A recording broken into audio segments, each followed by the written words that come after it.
like some of the things which I'm seeing is the linkages. Strengthening the linkages between higher education and even training institutions. I think it is where we are working with the current resources and we are meeting our current needs without actually compromising the future generation or even us in the future getting the same thing. And even up now, we have more inventions coming in, which a lot of inventions, we call them the nature-based solutions, where I talk about the whole school approach. Yeah. And some of these. Varsity on record. Light is particularly a wave. Let it resonate for generations. Today on the Redefining Conversation, we talked to Anorld Oricho from Kenya. It was high time that we actually talked to a nation that is putting center right in the education, sustainability development, and enriching the kids from a very, very young age. And having a conversation with one person who is that professional within that very same country itself was very mind-blowing. I hope you learn as much as we did, because God Almighty, you'll be a redefined. Because God Almighty, I saw you'll enjoy.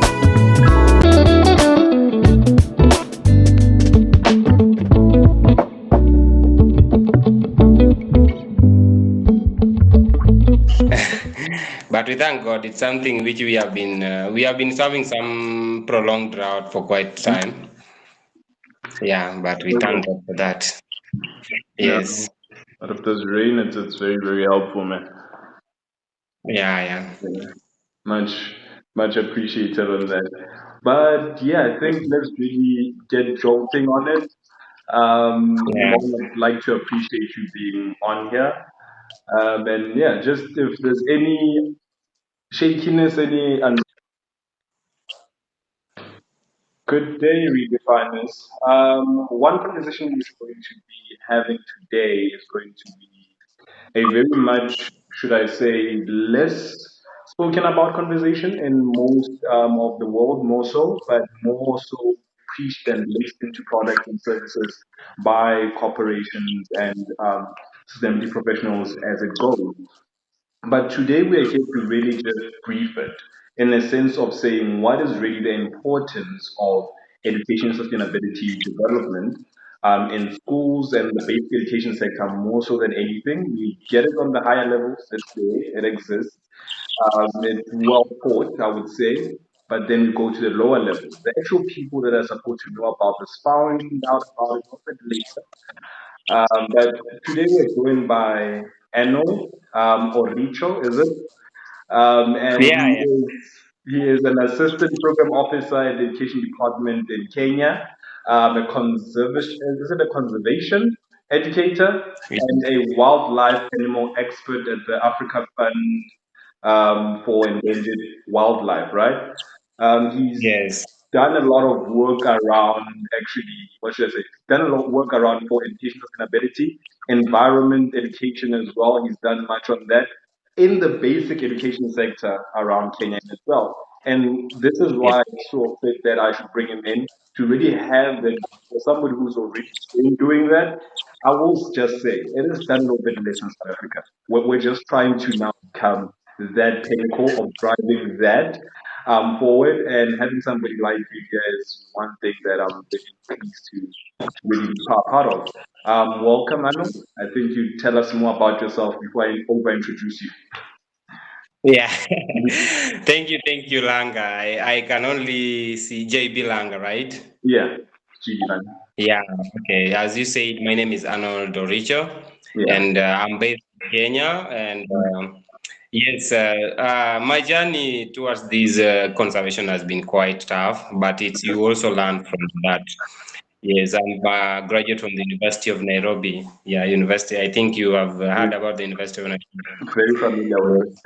There, I pursued Bachelor of Science in Wildlife Management, and I had a lot of interest in conservation education. I wanted to be a teacher, so so from that, but I didn't want to go to class. Yeah. So that's why I chose conservation education aspect. So currently I'm based in Amboseli. It's one of the premium parks in the nation where we have a lot of elephants. So at night Oh, we interact with the elephants, but just aside. mhm. So I'm also a conservation education expert, Yeah, and I do a lot of conservation education in schools, yeah. with community, yeah, Mhm. and even all the, we even engage with the teachers, all these to make sure conservation education brings about sustainability we need as at Yeah. now. Yes. Oh, no, that's actually very, very nice work. So you wanted to become a teacher and actually became the Yeah. actual teacher of something that's really actually touched on, more so as you approach 2030. I think in a way we'd say that the universe and God works in a very typical way that says, look, you ought to become this, but I don't want you to teach this. I want you to run along into this part of things, you know. And that's really much of something that I would say it's very beautiful. It's something that I recently got into myself. When I found out about it, I was Yeah. like, the 2020 goals, but what's really going on? What's the movement around that? And that's when I decided to form this foundation to actually become that and have one of the actual skills, the assets that I actually have, which is podcasting. And say, look, let's put it out there. Let's give it to institutions. Let's work together with these institutions and co-create as the one thing that really comes into it. So I think the first question that we'll roll into is how can we really foster these values, attitudes, behaviors more so to enable these learners to contribute to sustainable development? I think in this case, you'd even give us in terms of your experience so far. Yeah, that's a very heavy point. It's very amazing, actually. It's something which people have been talking about, and how, and even these learning institution. Let me say so, Yeah, because both the formal and informal learning institution yeah, plays a very crucial part in bringing about the sustainability aspect. yeah. So when we talk about the learning institution, let me just talk on the broader aspect of the formal, where we have the assessment and even all this stuff. When we Hmm. talk about learning institution, Hmm. they in Kenya, they have reoriented. Let Okay. me talk about the Kenya. They have reoriented the education sector. Hmm. We used to have a format called, sorry, Hmm. we need to have a format called 844. Okay. That's the Kenyan context. Hmm. And currently it was initiated a content, I mean, it's called the community competency based curriculum. All right. So talking about the sustainability aspect in the formal and informal institution, Hmm. it's very unique. And through reorienting this education sector, it's Yeah. going to help a lot, Hmm. because it's going to integrate the ESD, the Education for Sustainable Development. True. And education for sustainable development is a holistic approach. Hmm. It's an integrative approach, Hmm. which actually it brings all people on board. Hmm. And it's also something which the pedagogy, like learning experience. So these kids will not only learn in classes, Yes. but their attitude, their perception towards the environment will be very key, because they will engage in these activities wherever they are. Yeah. Yeah, so it's involved engagement, it's involved the whole school approach. And Hmm. whole school approach is where the learning institution, Hmm. they are, when they integrate some things which their stakeholders can participate in bringing Hmm. about the sustainability aspect, Yeah. right? They not only target the student, Hmm. but they target all people within their, I mean, their organization structure. They target the safety, the guards, they target the cleaners, Yeah. and they teach them. All these people, they must be aware of the concept. So the perception of even Beautiful. the students and even the teachers, it really changes. Ooh.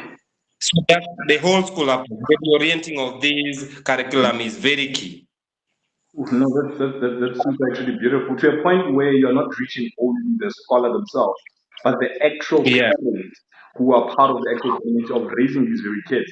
This is where we really talk about that a village is one key to really raising a child, and this is exactly how they're actually approaching this. I'm loving the approach because not only partaking stakeholders who are major stakeholders in this case, to literally just say, being organizations and such, but also the actual people who also don't understand, so that this can actually be, how can we put this? What's the right word in it? A hive mind around sustainability development in itself, which creates a very much good communications in this. So let's say we talk, you spoke about reorientation. What are the basic challenges and opportunities that are there in this integration in itself? Okay, education for sustainable development is a very new and it's a very holistic approach, as I mentioned earlier. Yeah. So this approach, it is not clearly understood by so many. Yeah. Even the teachers who might you might train to incorporate this curriculum or this theme to the the education sector. So it is not clearly understood. And another one, the educators, they lack the competence, the Yes. execution.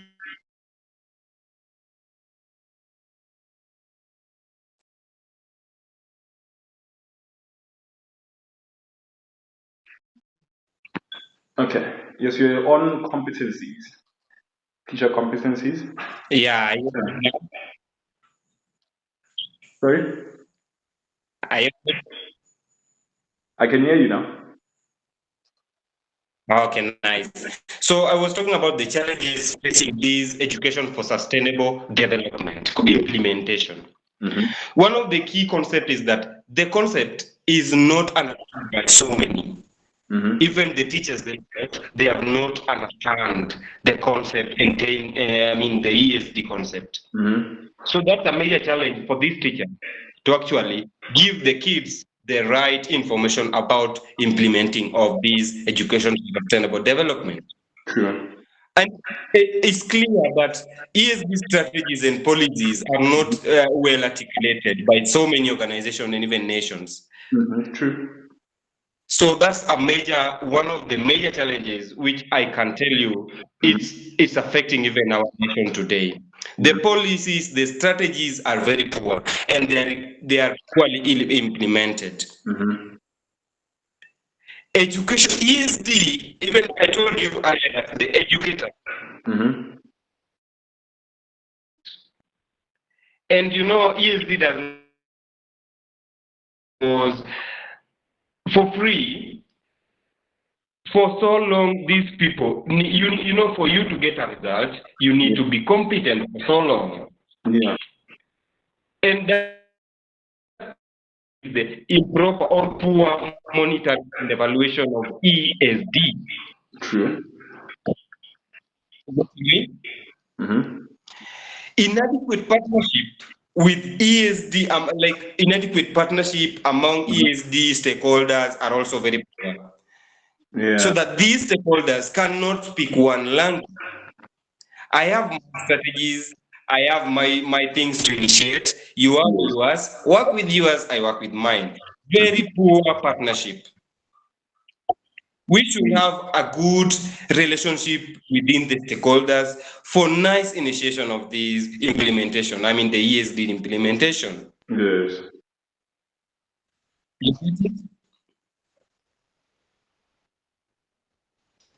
You get that? Listening.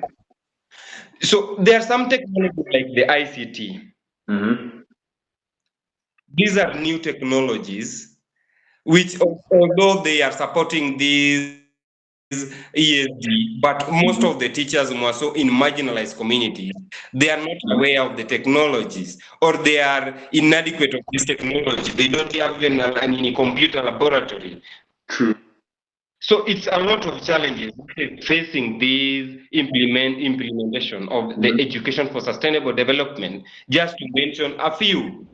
But all financial challenges, financial a great asset, which is actually pulling down these ESD stuff. Yeah. Some of the schools, or even let me talk about the third world nation, the nations which are not in a well-suited position financially. They need some budgets to actually gear these to a greater height, but they lack the assets. True.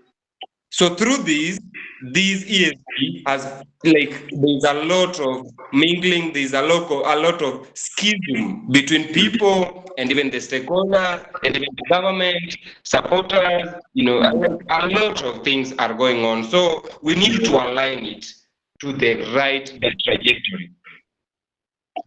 Yes. No, that's actually beautiful because you actually covered in terms of the innovations that are really much of a requirement within these very organizations themselves, and the inadequacies of these partnerships that literally happen more so within just partnerships happening because they just want to put a banner that says, "Hi, we're talking about sustainability. This is what we're talking about," and there's not so much done with that. This is something that even I myself have seen because we can talk about having maybe a bottle of water like this, saying that it's made from 100% recycled, whatever. But then the problem is us now reaching the actual communities and making them understand exactly what is this bottle for. Because I believe that reaching the actual basic education sector in itself, say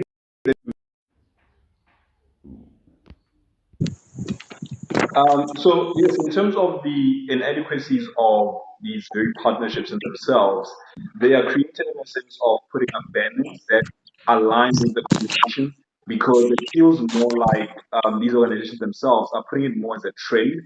And I believe that all of them as well as organizations, they are still learning about this, but not really putting in sufficient and adequate knowledge towards these very young scholars themselves, who are actually the ones who are now supposed to say, if you are learning about it, then we're supposed to learn about it. Who's really going to understand it first, so that we can further understand a little bit better? Which I feel such engagements like the one that we're having now, and engagement with more other professionals going into other institutions, create a nicer way of now conversating because we're also going to be engaging through this very content with basic scholars themselves to really get the view and open mind of what they think sustainability is. I think if we're able to really do that, we'll be able to then bridge out that gap to say, oh, this is exactly what we're looking for. This is exactly what we're looking at. So that at least we can pave the way for experts to now start being built and start growing to align our sustainable future as we see it in terms of everything that goes on. Right? I think that's more of a sense of really what I got from our conversation right now, and in how it really wants the precise and good articulation of education sustainability development is so much of a key importance in what you just said right now. And this is not so much in accordance with every single nation, as you said, and almost every single organization, as you've put. But to learn great articulation is to normally have opinions, right? To exchange opinions. That brings and breeds a good way of sense and allowing good articulation of the very same matter, which is one thing that I really liked in that. And in terms of, I don't know, in terms of innovations, for instance, what innovation can we really expect? This is more like one of those extra questions. What do you believe redefines the sustainable future? Okay, thank you, Langa. Are you getting me clear? Sorry? Am I clear on your side? Yes, you're clear.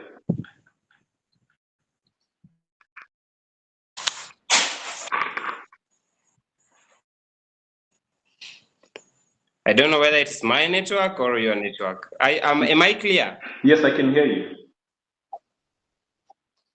Okay, so some of the good practices in innovation approaches, which the schools have actually tried to, integrate in their curriculum, is called the institution-wide, the wide process, where I talk about the whole school approach. Yes. And some of these approaches, the participatory approach is one of them. So you enable learners, enable people not only come together to participate in activities like when you organize an initiative or maybe clean up initiative, it's very key to engage each and every person because it is a sustainability theme. When you're talking about waste management, this starts in the schools, so they start with the waste sorting, some initiative like that. It's called the composting or the vermicomposting, waste management, the sorting of waste. These kids will be instilled with the right knowledge from the word go. These villagers or these communities will have the right mentality from there going forward with the right mentality of sustainability aspect. Yes. Promoting green economy, like we have to promote technologies, like there's a lot of innovations about the green, the green energy. Yes. These are some of the practices which are being invented in schools. The use of solar panels, the use of briquettes. These are some of the few technologies which are very, very key while gearing these ESG to the next level. Yes. We cannot, like some of the things which I'm seeing is the linkages, strengthening the linkages between higher education and even training institutions with communities and even industries. When you strengthen these linkages, there's, the trickle down effect of knowledge from the higher education going downwards. Yes. So these people are like there's that linkage where if the learners are aware, maybe if there is a technology, new technology invention by the higher learning institution, Yes. there's that relay of information to even the younger generation. So they can get this information very clear.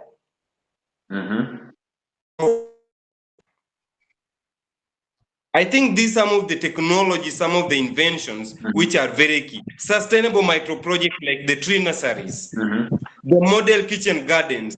These are some of the key. There's a lot. We talk about the agro ecosystem based management system. Yes. We talk about the agroforestry. These are inventions which are very key gearing this education for sustainable development to a very greater heights.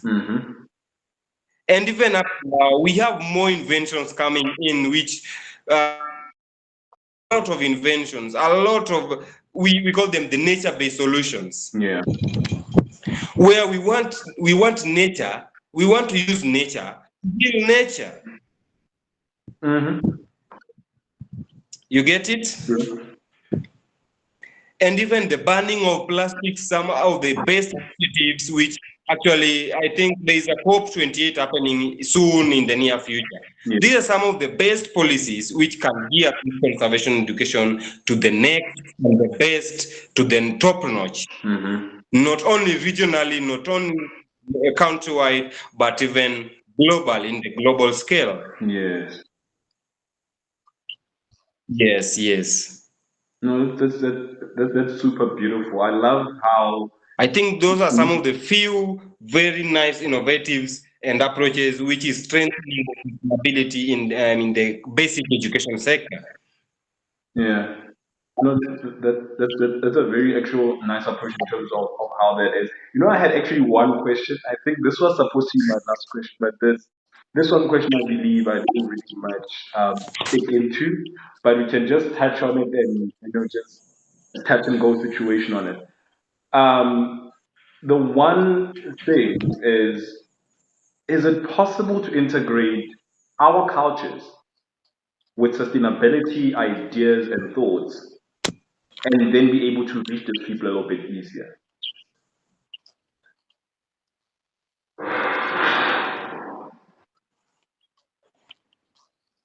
I don't know if you got that thought.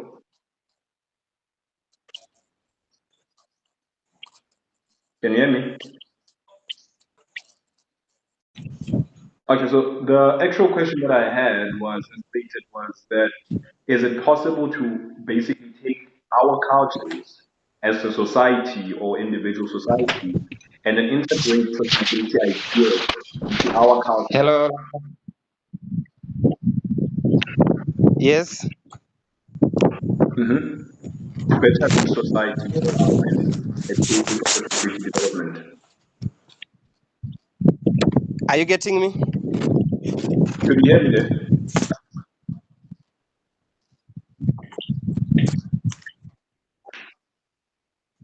Were you able to hear me? Three major pillars of the ESD, the Education for Sustainable Development. One of them being social pillar. We have the economic pillar, and then we have the environmental sustainability. I mean, the environmental pillar. Mm-hmm. All these must form a circular economy. They must work hand in hand to bring about the sustainability aspect. Yes. And one thing I know is that, like, any sustainability or any move to bring about the sustainability aspect or any action must bring about the economic growth of that area or even that nation or even globally in the global scale. Mm-hmm. And all of these projects or the micro projects must be accepted. They must be socially acceptable.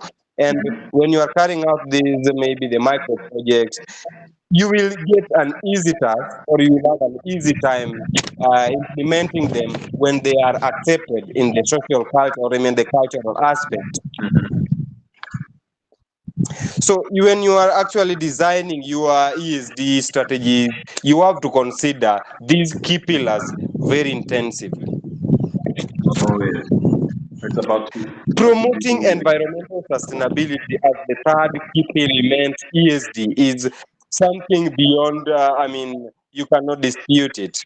Mm-hmm. Because for now, when we're talking about sustainability, what's sustainability? Sustainability is where we are working with the current resources and we are meeting our current needs without actually compromising the future generation or even having the future getting the same before because it went off. All right, no problem. But Yeah. we covered most of the conversation in itself, and Yes. very much appreciated for the conversation. It was very enlightening. Honestly, there's some aspects that I just learned myself in terms of what really goes on in this world of educational sustainability development, and we'd be able to really now push further into starting to learn on how to articulate this. You know, Yeah, sure.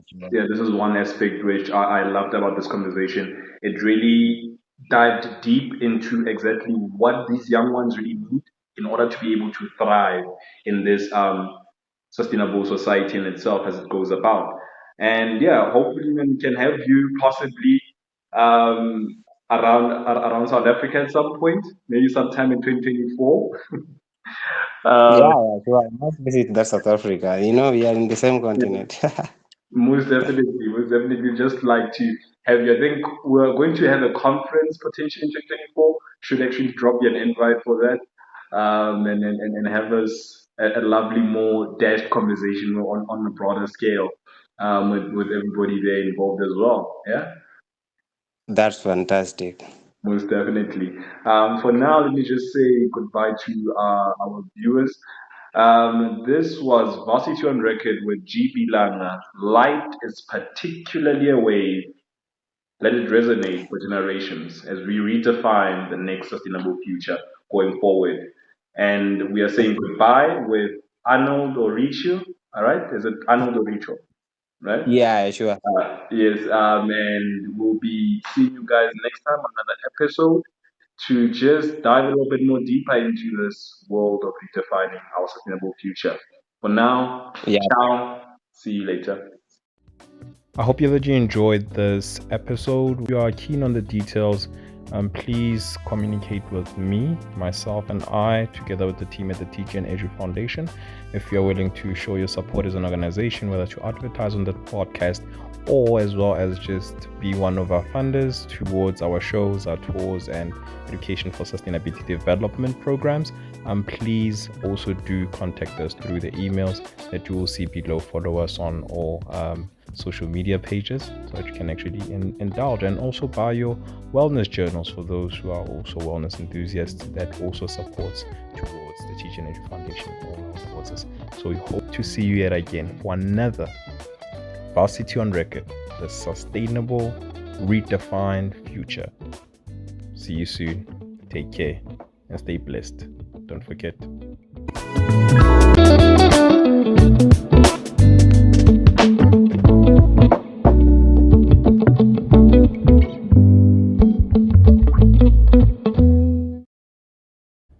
Please remember to buy a copy of Little Miss Purple and visit TGN Edu Foundation for a free coloring book and sustainability activity book.